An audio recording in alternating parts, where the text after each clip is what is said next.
Y'all, can I tell you about these Tecovas boots? I don't know if y'all know this, but these boots are handmade, high quality, stylish, and comfortable right out of the box. I know we buy everything online these days, but boots are something you really should get fitted for. And it just so happens Tecovas is based right here in Austin. So come shop with me at the Tecovas store on South Congress or the Domain. That's TECOVAS.com. Don't go gently, y'all. Now, before we start today's very special episode, we wanted to shout out our exclusive launch sponsor, Tecovas.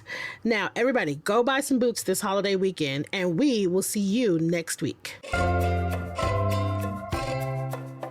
I'm David Plotz, the CEO of CityCast. Many of you don't know this, but the show you're listening to right now is part of a larger network of daily local podcasts that we make here at CityCast. We have 13 teams around the country on the ground making newsletters and podcasts that connect people to their cities, including here in my own hometown of Washington, D.C. Go CityCast DC. I listen to all of our shows, and I am always hearing local stories that could affect all of us around the country one day, or they're just so interesting that I feel compelled to tell my friends about them. So today, for July 4th weekend, we're going to try an experiment.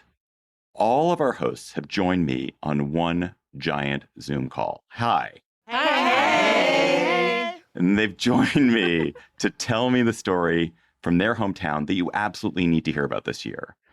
The story that could have consequences for your city in the next year, from the Tesla tunnels fiasco in Vegas to the end of cash bail in Chicago, from Salt Lake City's unbelievably grandiose Olympic schemes to Portland's failed experiment to decriminalize drugs.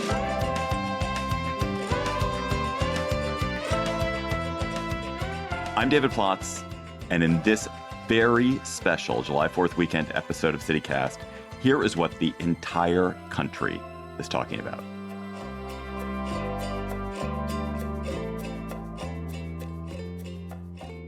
So let's head out on our whirlwind tour of the United States of America. And we're going to start in Chicago with our CityCast Chicago host, Jacoby Cochran. Hi, Jacoby. What is happening in Chicago today that the rest of us need to hear about?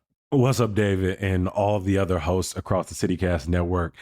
I'm excited to talk to y'all today about Chicago and Illinois' end of cash bail.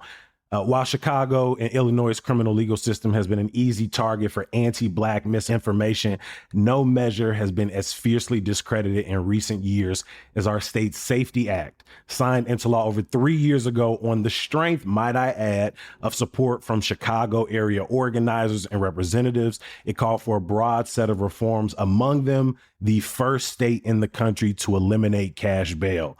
A quick cash bail 101 for folks. Under the cash bail system, judges set a dollar amount a person would have to pay to avoid being jailed for weeks, months, or even years while waiting for trial. This system drives up the number of Black, brown, and low-income folks who are incarcerated pre-trial.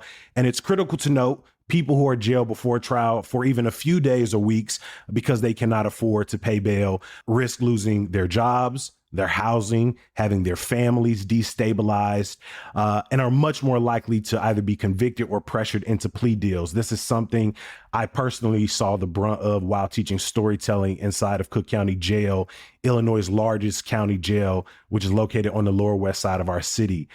Court challenges slowed the SAFETY Act's implementation for 2 years. Now, after 9 months since enacted, we are observing shrinking jail populations in counties across the state, no radical increase in post-release crimes as the misinformation would have you believe, and more detailed ruling from judges in detainment decisions. While it's still early to draw sweeping conclusions, proponents are pushing for more investment to help individuals navigate the pretrial criminal legal system. And this model, while being lampooned in cities across America and probably in many of y'all cities, I believe in time we will see more cities and states adopt the measure as we continue to reimagine our public safety strategy, both locally and nationally. So, Jacoby, quick question about that. So in a lot of places where cash bail or the end of cash bail is considered, it becomes part of the we're weakening public safety conversation. And people are like, oh, you get rid of cash bail and they're all dangerous people on the streets. And this is all part of the Democrats' plan to make cities unsafe. How does that play out in Chicago? Is there a political implication in Chicago, I guess?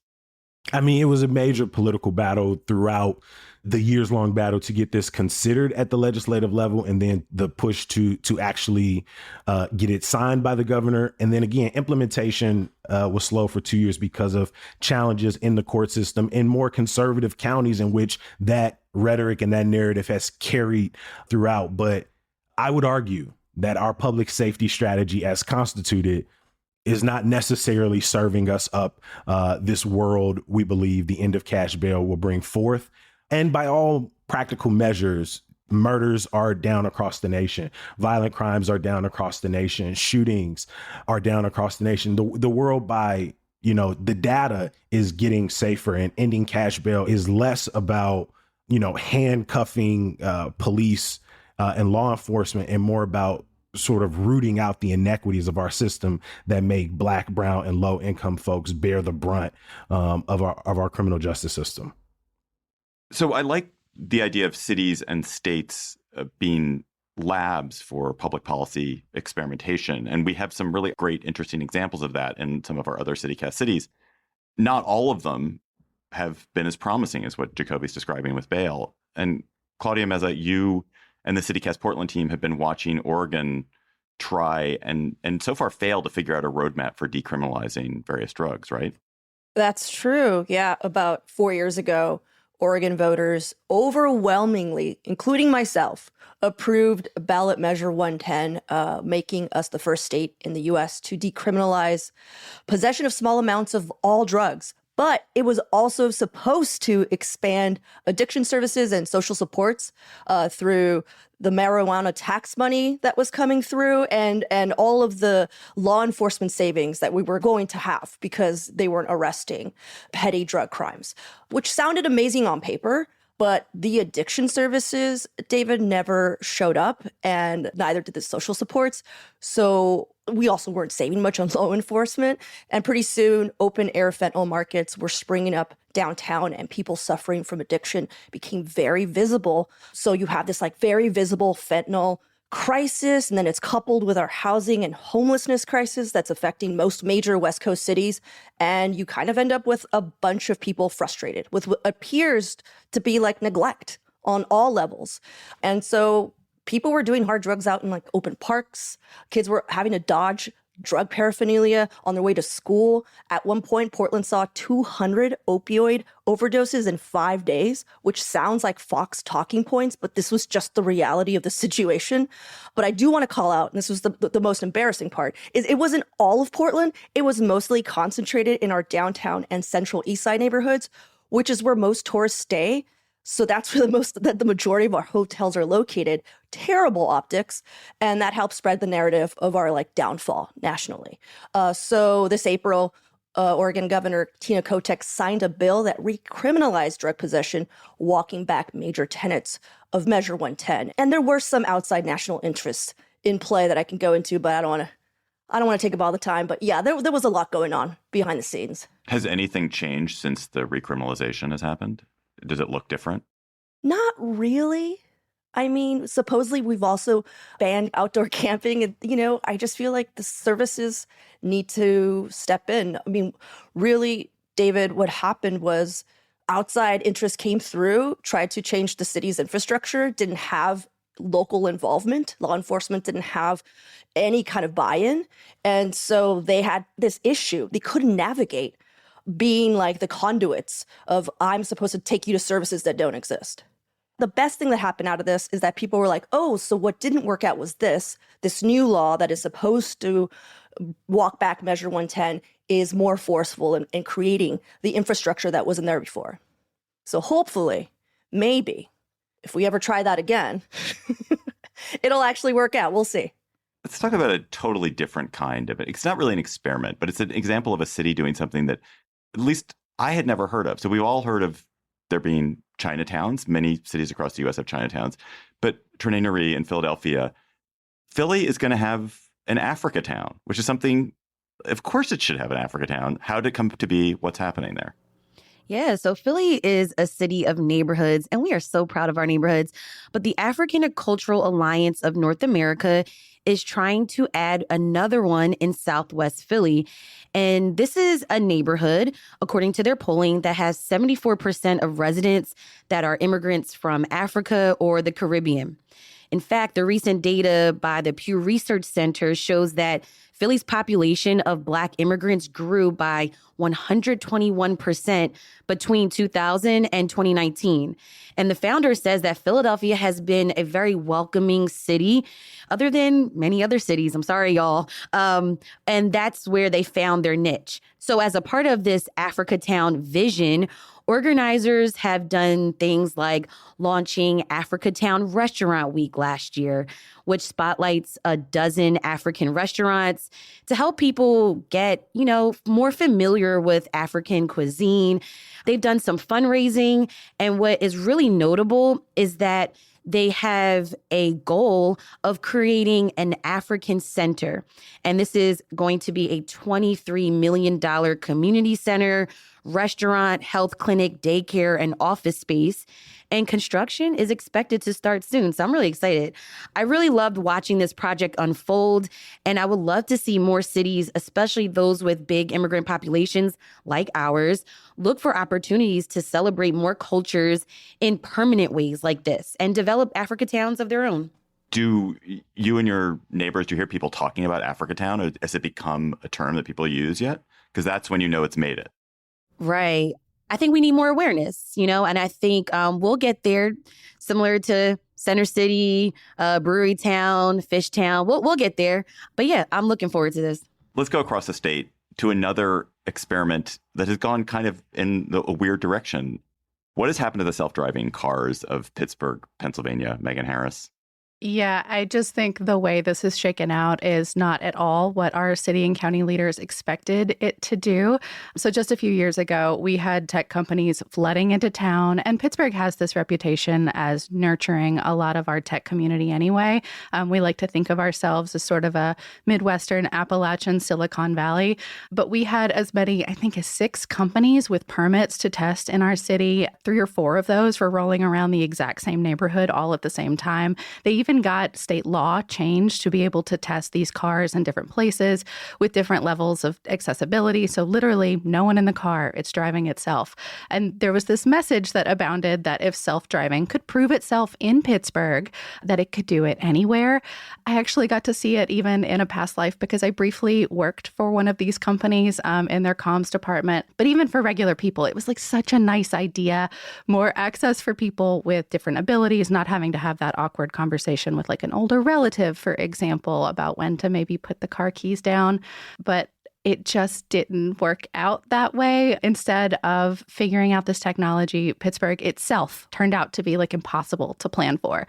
So it was our hilly topography, our up and down climate, our weird triangular traffic patterns.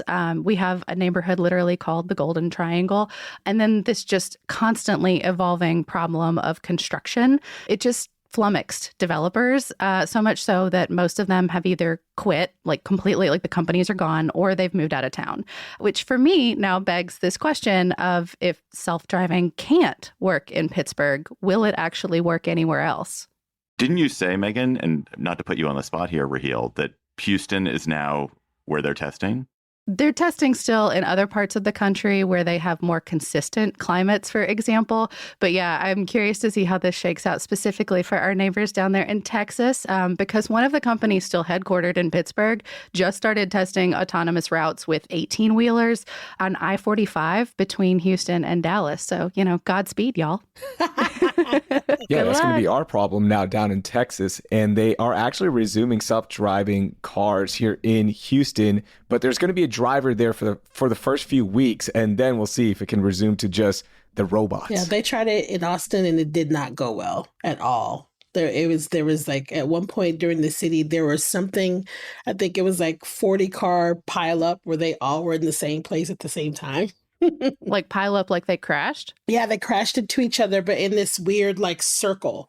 They're all they were all just bunched up and they couldn't back up. It was amazing. It's like a mating ritual. Yeah, one of the Pittsburgh companies may or may not have been operating at Austin as well. So might have been us. I don't know. All right. So speaking of transit experiments gone awry in funny ways, let's go to Las Vegas, where Elon Musk and the Boring Company have the Tesla tunnels. David Figler and Sarah Lohman, what is that mess, the Tesla tunnels? What is it and why is it amusing? Yeah, so why is it amusing? Cute maybe you all, but what a mess here. So billionaire Elon Musk started the Boring Company in 2016, and the goal was to drill tunnels for his Teslas in cities across the country that he said was going to fix soul-crushing traffic. So our city and county officials signed on, and the project started in 2019 as the Loop, which connects the different halls of the Las Vegas Convention Center. Personally, I've been on the Loop, and it is so slow. 4 people have to get in and out of a single car, which is so inefficient compared to a train or a bus. And Musk promised driverless vehicles and speeds of 150 miles per hour. But so far, there are drivers driving 40 miles per hour. And the Boring Company does seem to value speed over safety, especially during construction. And now OSHA has cited them for violations. David, do you want to talk about the toxic sludge?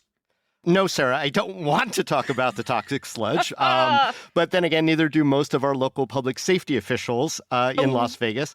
So it's a mix of chemicals, dirt, and groundwater coming up, basically mining byproduct. And when sludge hits skin, according to OSHA, there are significant burns. So eyebrows got raised when Boring started dumping some kind of wet dirt next to a busy outdoor shopping complex without proper permits. A lot of questions remain. Why is it being put there? Where else is it? Is it dangerous?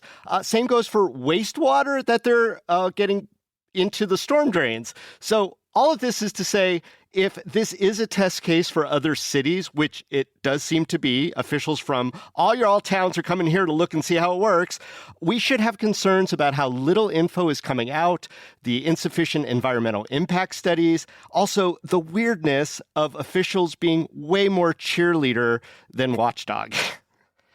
How big are the tunnels? Is it like just one loop, or it's like miles upon miles upon miles of tunnel? Currently, it's just one loop that also connects to the monorail and to one casino. But he has been buying and looking into other land to expand the tunnels throughout the city. Anything that connects to a monorail is intrinsically seems doomed. Our poor monorail. We love it so. We're a living Simpsons episode every week. This is Bridget in DC. When I was in Vegas for a CityCast meetup, I took the Hyperloop.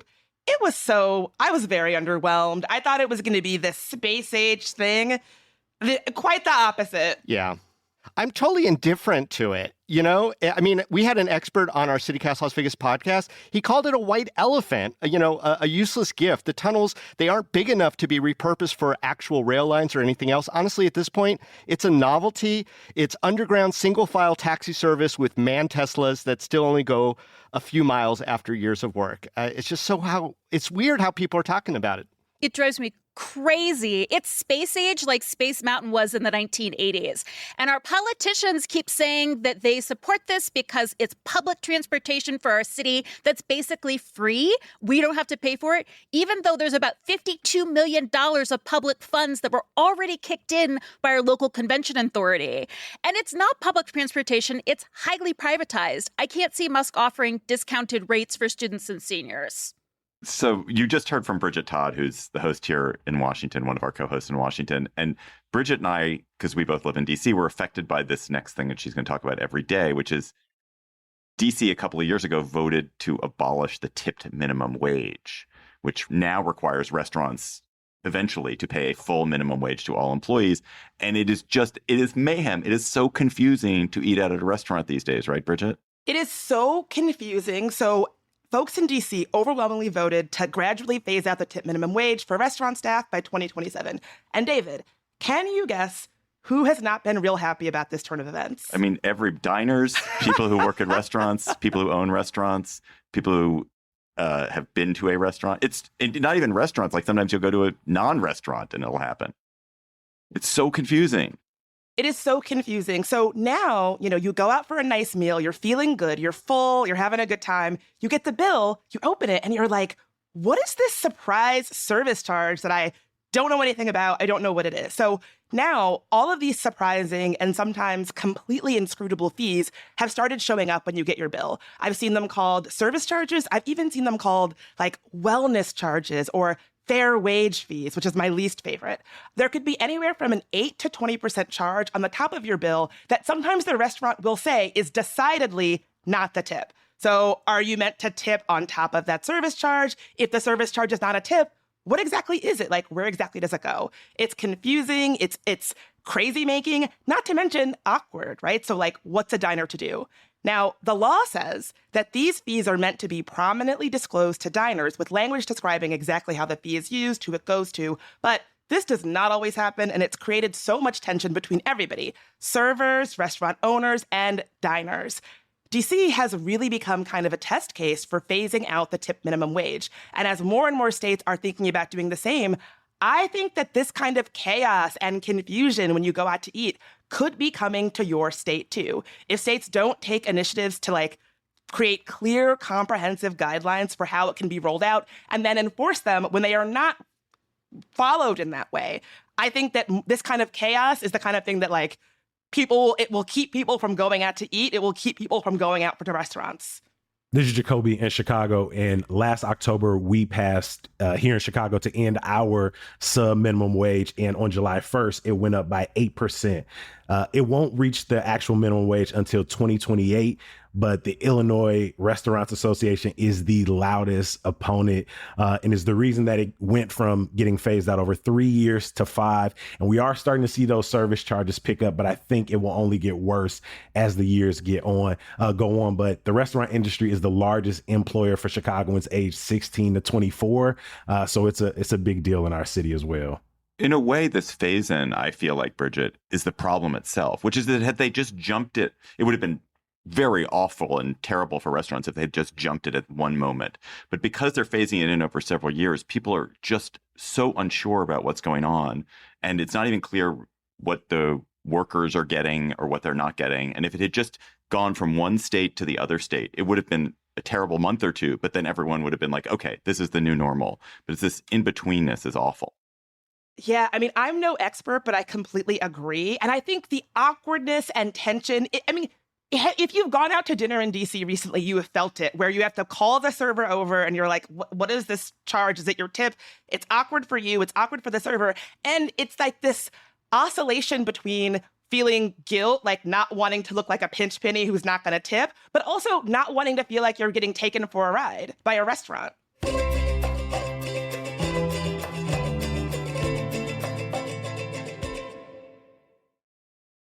So another theme we have seen at CityCast recently is cities making big bets on their marquee industries, on some signature industry. Sometimes that's working, sometimes maybe it's not. And I want to start with Ali Vallarta in Salt Lake, where sports and outdoor living are central to the city's identity. And Ali, if I am reading this right, you guys are proposing to be the permanent host now of the Winter Olympics. Is that right? Kind of, David. So Salt Lake is almost certainly hosting the 2034 Winter Olympics. The announcement is going to be made this July during the Summer Olympics in Paris. Full disclosure, my opinion is that this is not good for our city, but I lost. All you other cities might be surprised to hear that, because I do think, nationally and even globally, the Olympics, we all agree they're fun to watch, but very few cities want them in their backyard. The thing about Salt Lake is that 2002 still echoes in our imagination. The games were profitable, which is kind of unheard of. It also gave rise to Mitt Romney as a national figure. You're welcome. And the big case for 2034 is that we already have the infrastructure. Now, the problem is that the IOC says that because of climate change, there are very few cities that will be cold enough to host the Winter Olympics down the line. So they're looking, as their climate plan, to establish a rotation of cities that could host the Winter Olympics like every 20 to 30 years. And Salt Lake is on that short list. And they love it. So what this But could who's mean the they is there? Who loves it? the people of Salt Lake City that aren't me and maybe 10 listeners who email me weekly in agreement. But what it would mean for the nation is that the U.S. could have the Olympic Games every 20 to 30 years. I don't live in Salt Lake, but that honestly sounds awesome to me. Why are you such a Grinch about it? Okay, I'm an Olympic Grinch because if we remember, for example, in Beijing, just because it's cold doesn't mean that you're getting snow. So they used 50 million gallons of water to blow snow to host the Olympics. Now, anyone listening who's never even been to Salt Lake City is probably aware of the shrinking Great Salt Lake, which is our great existential climate threat here. It's kind of hilarious, given that we're most famous for not having any water, that we'd be tapped as one of 12 cities that's going to have potentially a lot of snow in 60 years. I'm not really buying it. I will say it might lead to better air quality for us because the IOC seems to be bringing a little more rigor in terms of air quality than the state of Utah itself. And it will force our state to invest in some infrastructure in Salt Lake City, which could be good for us as well. So another city that's making a big bet on the future is Madison. Bianca Martin at CityCast Madison, what is the big gamble that your marquee university, your wonderful University of Wisconsin, is making? Yes. So we've all been talking about, beautiful things and also lots of frustrations that we encounter every day in our daily lives. Our city has our flagship university for the state, UW-Madison. And we have a new provost, so a new second in command, Charles Isbell, who wants Madison. Love that guy. Great guy. He is awesome. We had him on the show. I highly recommend anyone listening, if you're interested, definitely go check out that conversation. He's a big thinker. He's been working on AI since, the 90s. And he thinks that UW-Madison could be the epicenter of the AI revolution. And I am with him. AI is supposed to make our lives better, but we know there's a lot of biases. It follows human interactions, and we run around with a lot of stereotypes and problematic behaviors, and that gets replicated in our AI. So he wants us to be, him and the entire university, the chancellor, wants UW-Madison to be the epicenter of studying the human dimensions of AI and how we can keep AI human-centered. And I think we can do it. So you might not know, but UW-Madison is one of the top 10 research universities in the country, and that's because we spend like $1.5 billion in research. And I don't know, our contributions are kind of crazy. We have to brag about ourselves because I know you coasties, you're like, okay, UW-Madison, you're cute. We've got Caltech, we've got Stanford, we've got MIT. Why you guys? But our contributions to our society and making things easier and also more efficient are pretty insane. We go hard on research. So we've changed national public policy on so many things, medicine, the way we do weather computing. So I think that we can really actually become the flagship for the country if we wanted to be. Any sense of how much money or how many jobs that the university is going to bring in around AI? Yeah, so they're looking to hire and recruit 150 new faculty, and at least 50 for sure will be focused on AI. And what's dope about this is the big bet is that UW-Madison has scale. So that's what some of these other universities or some of these other colleges that really focus in on, similar technology might not have. We've got 50,000 students and over 1,000 different programs at our university. And that together, they're thinking those 50 faculty will be pairing with, law experts and educational experts. And that's what's really going to be able to make this thing glow, because we have to really find the bugs and issues in AI and where, our biases leave us vulnerable to disaster. Everyone is thinking about AI's impact on ruining our lives, at least. But people like Charles Isbell know the power of this technology, and they want us to be the leader there. This is Megan in Pittsburgh. Carnegie Mellon University is going to come for you. Just wait, it's coming. I believe that. I've seen Carnegie Mellon, but we could partner. Also, I wanted to say, for all y'all listening, we do have new jobs, so come our way. If you are at Carnegie Mellon, UW-Madison might be interested in you. Whoa. Madison out here poaching. Madison's poaching. All day. So in Austin, one of our newest shows is in Austin, CityCast Austin. It's a different problem, Nikki DaVaughn. It's a city that's gotten too rich to support one of its fundamental core industries. What is going on with music in the live music capital of the United States? Well, we stay calling ourselves the live music capital of the world all the time. It's everywhere, all of our stuff. But Greater Austin Music Census says that most of our musicians live at or below the poverty line. And those that don't live below the poverty line are just moving out altogether. In addition to that, all of the cool venues around town that you used to be able to go on any night of the week and hear music are getting shut down because of the insane rent. And so the city created like this thing, it's called the Live Music Fund. And they just recently like increased the grant funds to $4.5 million that could be spread out to musicians and venues. But it's not enough. If you get the grant as a musician, you could get between $15,000 and $30,000. If you get the grant as a venue, you can get between $30,000 and $60,000. But the average cost to live here in a tiny, tiny, tiny matchbox apartment is like $1,538 on the low end. And then as a venue, a friend of mine owns a venue. She says her rent is, when she, like, if she negotiates, it's like $10,000 a month just to, have like a little hole in the wall venue, right? So like the grants are not enough. They're not helping for long-term stuff. So it's gotten, people have had to get really creative, specifically our college age kids, because, we're a big college town, UT. They've had to get creative where they hear and play music. So now they're playing music at convenience stores at night. They're playing music at dorm cafeterias. They also are playing music in drainage ditches under MOPAC, which I have to say is severely cool. It's very, very cool. I appreciate the youth and the fervor. It's very, very cool. I'm a little too old for it, but I'm into it.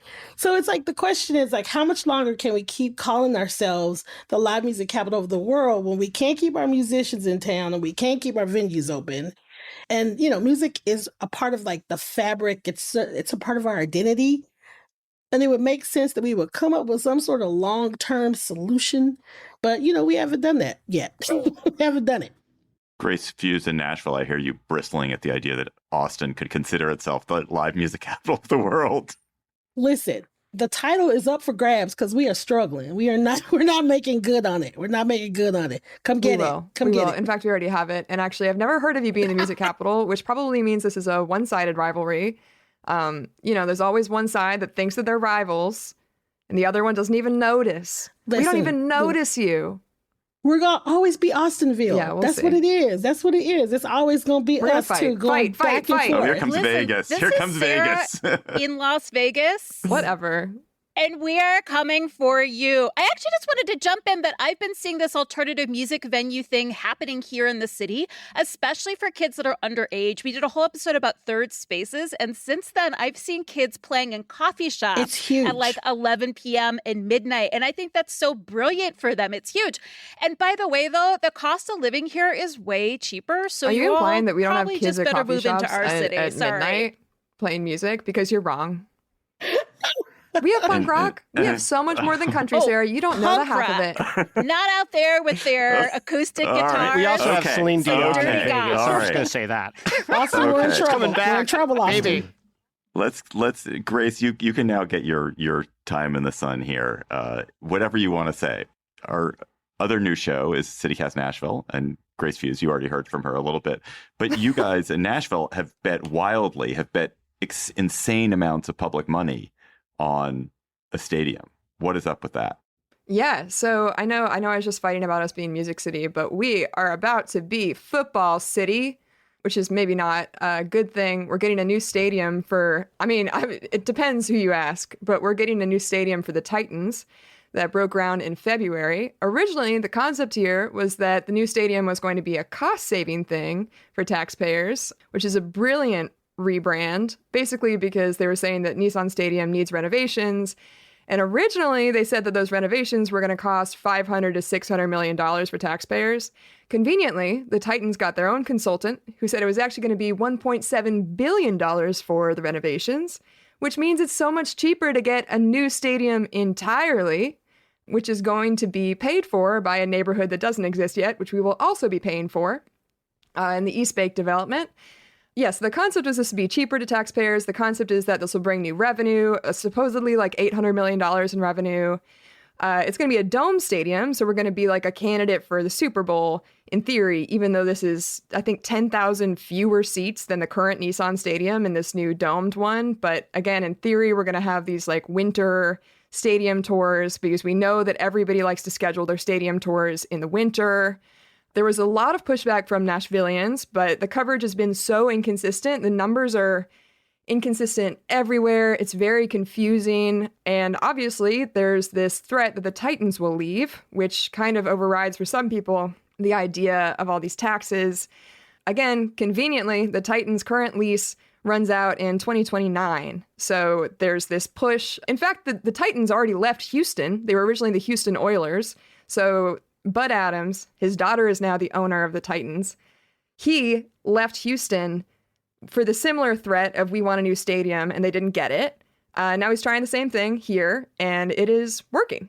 So a lot of other cities are trying to make new stadiums for NBA teams, NFL teams, MLB teams, something to look out for so you don't get taken advantage of. Do you feel, Grace, that you are in the minority in being skeptical of this? And most people are just like, bring it. We want the Titans. We love having them here. No. Actually, Vanderbilt did a study that said that 56% of people think we're going in the wrong direction with this. So no, I think there's at least a slight majority, although again, I think people either lose track of it or care more about the Titans being here than they care about these taxes that you don't even notice are going up because it's concealed and all this other stuff. This is the billionaire stadium playbook.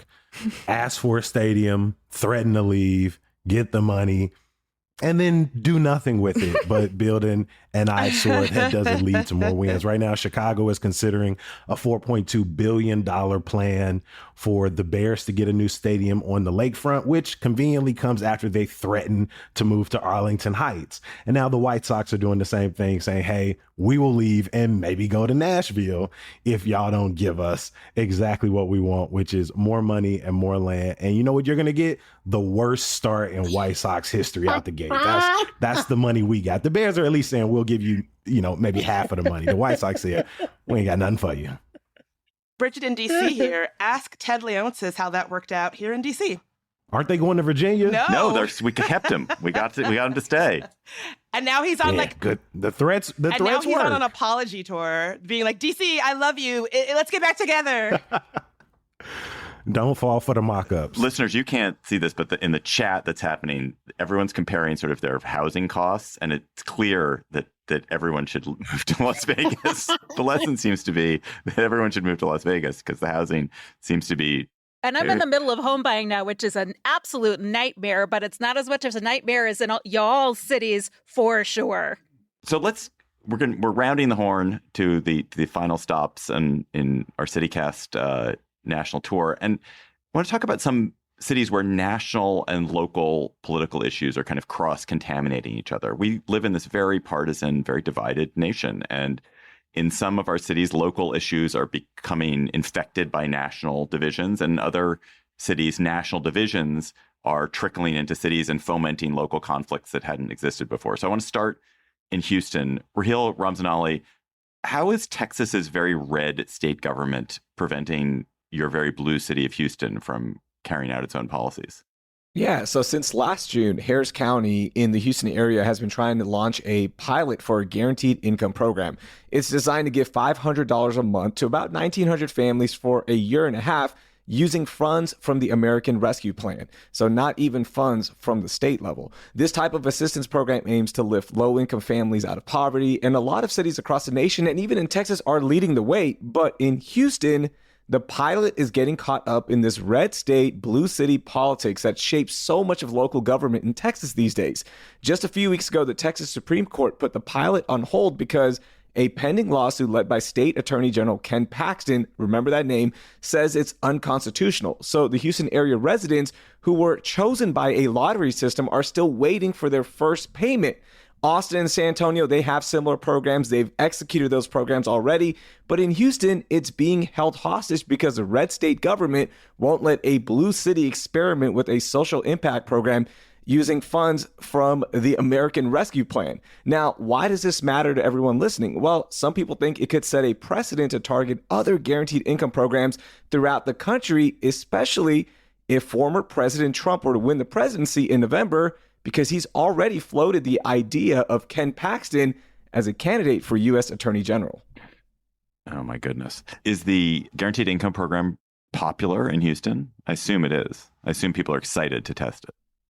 Yeah, everyone was excited about this when it was launched. There was so many applicants for it. Unfortunately, you don't want that many because it's people living below the median income, right? You don't want that many applicants, but everyone was excited. We were all excited to see the results from this. Can you roll this out on a bigger stage in the city of Houston? How would this help families escape poverty? And now we don't know. We don't know if we'll ever find out. Lindsay Van Allen, you live in Boise, which, like Houston, is a relatively blue city in a very red state. And you're beginning to have a burgeoning healthcare crisis in Idaho because of the abortion policies in the state, right? Yeah, absolutely. Yeah. Idaho is losing doctors in this post-Roe world. And really, it could have implications for everyone. So just a little history, Roe v. Wade fell 2 years ago. And since then, Idaho has instituted one of the strictest abortion bans in the country, and it has no exceptions for health of the pregnant person or health of the mother. So if you want to really see how bad can it get in a post-Roe world, just take a look at Idaho. Our maternal mortality rate has more than doubled, and almost 1 in 4 OBGYNs has left the state since the Dobbs decision. That's an incredible stat. Do you know how many that is? How many OBGYNs there are in Idaho? And yeah, how many so have left? We started with approximately 221. We're down to about 175 as of the time of that study, and that was more than 6 months ago. So it's just getting worse. And we already had one of the worst doctor to patient ratios in the entire country. And are women seeing impacts on their health that you can tell already? Oh, absolutely. Absolutely. We have had 3 healthcare centers completely stop providing OBGYN care. So Bonner Health in Sandpoint, Idaho, Valor Health in Emmett, and West Valley Medical Center in Caldwell. So women and pregnant people are having to drive almost an hour to get healthcare. And as someone who used to work in healthcare, if you have a pregnancy emergency, if you have a labor emergency, seconds count. And so if you're having to drive 45 minutes, 50 minutes, where your local hospital was only 5 or 10 minutes away, that can be a life or death difference. And is that affecting you in Boise as well? Or is this mostly affecting the more rural areas of the state? Oh, it absolutely is affecting Boise because Boise is kind of the hub of healthcare in the state. And so if something's going wrong, patients will come to Boise. And from Boise, a lot of them are having to be life flighted to states like Utah, which has significantly better healthcare when it comes to abortion than Idaho does. The amount of emergency life flights that pregnant people have needed in the past year has gone up 6 times. Wow. So we have reached the end of our journey, and we're now in downtown Denver, hanging out with Bree Davies. Bree, how is some hateful anti-LGBTQ rhetoric splitting the Colorado Republican Party? I know. I feel like I have the most epic bummer topic here, but I will say, just to preface this, Colorado is pretty progressive, right? We're known for having weed legal for a decade. We decriminalized magic mushrooms. Our gay governor has consistently worked to enshrine abortion access in our state constitution. It's something that it's just a given here, but we still have this very prominent GOP. And in June, which is Pride Month, as everyone knows, the chairman of the Colorado GOP, Dave Let's Go Brandon Williams, just to let you all know, this is a man that tried to sue the Secretary of State for not letting him put Dave Let's Go Brandon Williams on the ballot. Wait, oh my God. I thought that was just some kind of like joke you were making about how right wing he was. No. He literally calls himself Let's Go Brandon. He calls himself Dave Let's Go Brandon Williams and wanted people to vote for him as such. But he, during June, he sent out this email under the guise of the Colorado GOP. He's the chairman, saying that the LGBTQ community were, quote, godless groomers in our society.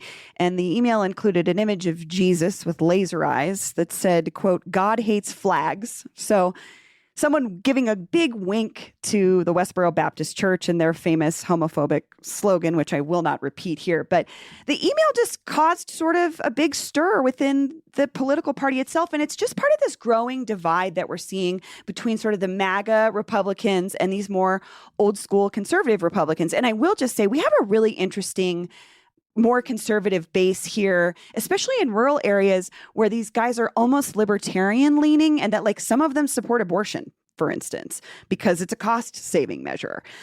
So this sort of side of the MAGA side has just really come out really strong. I think most folks will know across the country, a congresswoman from here, Lauren Boebert, and she's part of this MAGA faithful.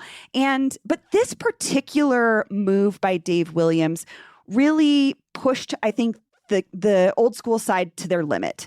So they were finally like, okay, literally enough is enough. And so there have been some calls from within the more conservative side of the GOP to have Dave Williams removed from his position. There was another higher up in the GOP who was trying to collect signatures to get him removed.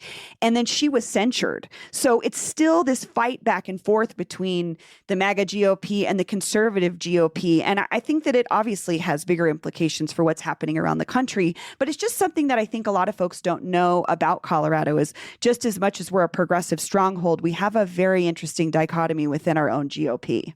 I think so many of now that I'm thinking about this, so many of the states that CityCast is in, we have these extremely progressive cities where we have podcasts and newsletters, and then you have countrysides, you have rural and suburban and exurban areas that are so much more conservative. And that conflict is sort of it's one of the fundamental conflicts of the country right now. Is just that conflict. I mean, we've just heard about it in Boise, and it's true in Madison. It's true to a certain extent in Pennsylvania. I mean, it's really astonishing. Yeah, and I think that we just make at least for me, doing the reporting that we've done on the special series on Lauren Boebert, I've gotten to know and understand the GOP a little bit better here. And like I said, there are some folks within rural areas that are actually more progressive than people think that still lean in the conservative side. But this particular issue has really brought that to light because a lot of folks within the GOP are actually rejecting their own party's endorsement because they feel strongly that LGBTQ people should be able to be included in the Republican Party. Y'all, it has been such a treat. I was very anxious about this experiment. I didn't know how it was going to go, but you all have been so delightful. What you're engaged in is so interesting. And I would say to anyone who's listening to this, like if you have friends who live in one of these other cities, a friend who lives in Boise, a friend who lives in Pittsburgh, a friend who lives in Chicago, who isn't listening to its CityCast in that city, let them know, because don't you want to hear from these wonderful hosts? So thank you all for being such good sports here. You're Thank welcome. you. Bye. Bye, everybody. Thanks, David. And I gotta get this in here. Go Birds! I'm sorry, Nashville. You can't. You was talking about that. Oh my goodness! Stuff. Trinae literally cannot get through a podcast without hyping the Eagles. I mean, you need a blooper. It's fine.